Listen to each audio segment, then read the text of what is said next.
Hey, this is Brian Barletta, and this is Sounds Profitable for January 10th, 2023. Acquisitions and Funding, 2022 Podcast Industry Recap. Let's kick things off this year with a review of the notable acquisitions and fundraising that happened in 2022. Q4 2022 felt like a lot of punches in the mouth from outlets that cover podcasting, striving for just a few more clicks to reach their revenue goal before year end. So much so that until I sat down to write this recap, it was easy to forget all the success we've seen in podcasting this last year alone. Podcasting is mainstream now, and in a world that demands massive growth in profits year over year, it's incredibly easy to dismiss any form of success that falls short of unicorn status. As Tom Webster so eloquently put it when sharing news with our partners, quote, "No one is even bothering to write those articles about radio or TV where flat is the new up," end quote. In podcasting, we're still going up. This article contains a recap of the 14 acquisitions and 26 investments we saw related to podcasting in 2022, totaling over $1 billion. It's to remind you that the pressures facing our industry are not unique to our industry, but the growth and success companies continue to find in podcasting is and will continue to be powerful and on equal footing or greater than media channels far larger than our own. Our goal at Sounds Profitable this year is to put more clear evidence of that in your hands, while highlighting how we think you can best use it to squash more of these conversations and empower you to keep growing this industry. Before you dive in, we highly recommend you download the updated 2023 Podscape from Sounds Profitable and Magellan AI. You can find the link to this in the episode description. And to keep up to date with the acquisitions and investments in real time, don't forget to subscribe to Pod News at podnews.net. Ad tech and insights. In a move that caught many by surprise, Spotify kicked off the year by acquiring both Podsights and Chartable in February, as part of $295 million in total spending that included Findaway from 2021 and Sonantic, all while turning two of the three podcast measurement and attribution companies into first-party solutions. The results? Incumbents Artsci and Claritas doubled down on podcasting, while Gumball, Magellan AI, and Podscribe all launched new measurement and attribution solutions. Veritonic took further advantage of this opportunity, expanding from their successful brand lift solution into pixel-based attribution, while securing $7.5 million in funding just a few months after Spotify's acquisitions. The biggest category to watch, however, is brand safety and suitability. Sounder announced in February an additional $7.7 million in funding, counting iHeartMedia as a new investor, and foreshadowed a clear shift in focus leading to the closure of their hosting and advertising solutions just 9 months later. Further, Spotify, who announced last summer their partnership with Integral Ad Science to validate their own first-party brand safety and suitability solution, acquired Kinzen in October to further their internal goals. Our latest research, Safe and Sound, should help shed further light on why we think this category will be the one to watch in 2023. That link as well is in the episode description. On the insights track, Voxelize raised €1.2 million to expand their podcast visibility optimization solution, their interpretation of search engine optimization, to aid in discovery within major podcast apps.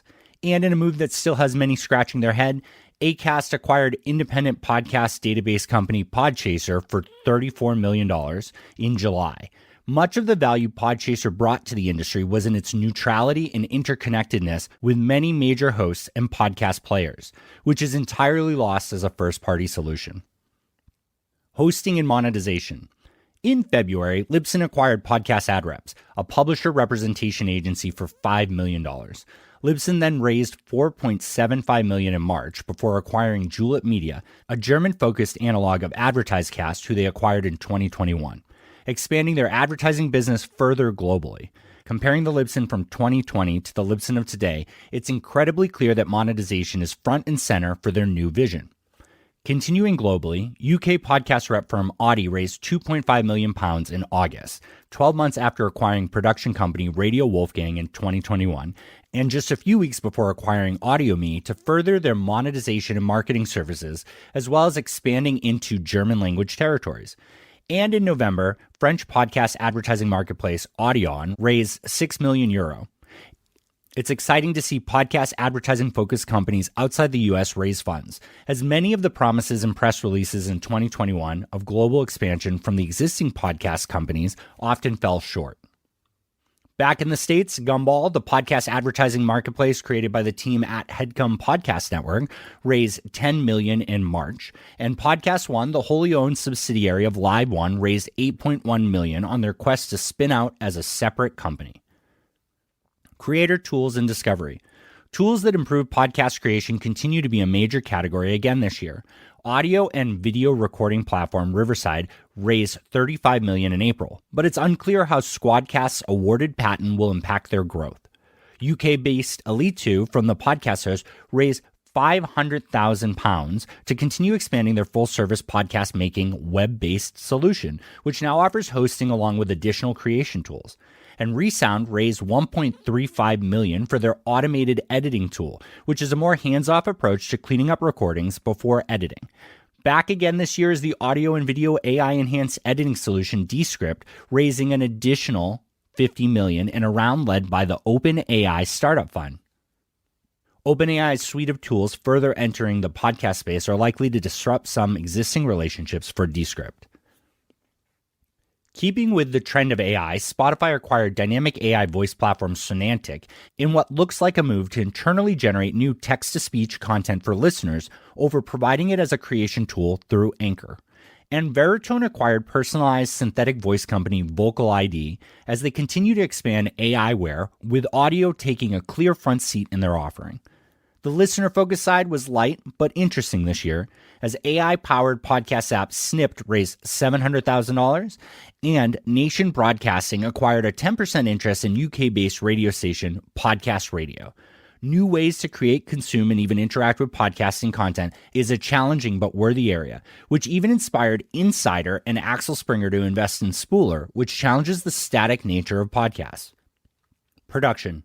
Swedish investment company Podex Group launched in April and wasted very little time acquiring substantial stakes in 3 production companies: Nouvelle Écoute in France, Goldhawk in the UK, and Pasta in Argentina. Ashley Carmen of Bloomberg took some time to speak with the team at Podex Group and their overall goals.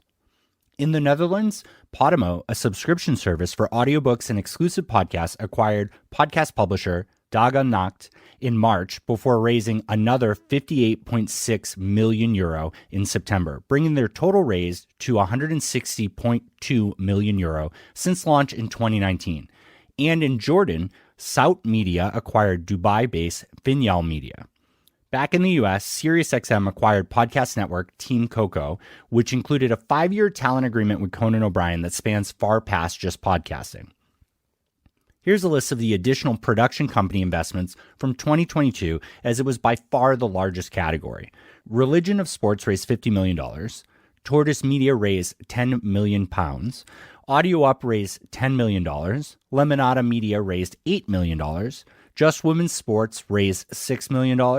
Kaleidoscope raised $3.5 million. Blue Wire raised $2.5 million. Postscript Media raised $2 million. Wrapping it up. By the time you're reading this article, you're likely already in the swing of things for the year. But here's my ask of you. Save this article. And then on your lunch break this week, look up articles about CTV, TV, radio, display, and out of home, and the projections and growth for those industries. Look at the overall advertising projections and the size of each vertical. Bookmark them, and then compare them to the podcast projections you're seeing.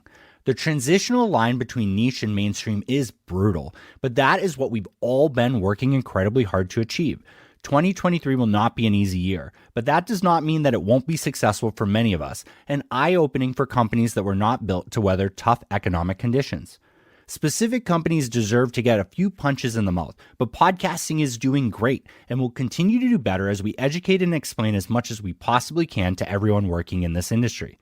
Every salesperson who can combat dismissal of podcast ad effectiveness and ROI is one more one campaign and converted brand or holding company.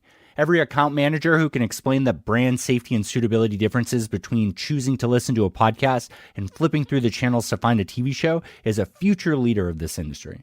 While Go, Go, Go got us the massive success we've seen over the last few years, 2023 is the year where we need to take a beat and make sure we get everyone up to speed, that we have clear onboarding and educational opportunities for employees of this industry. And as always, we're here to help however we can.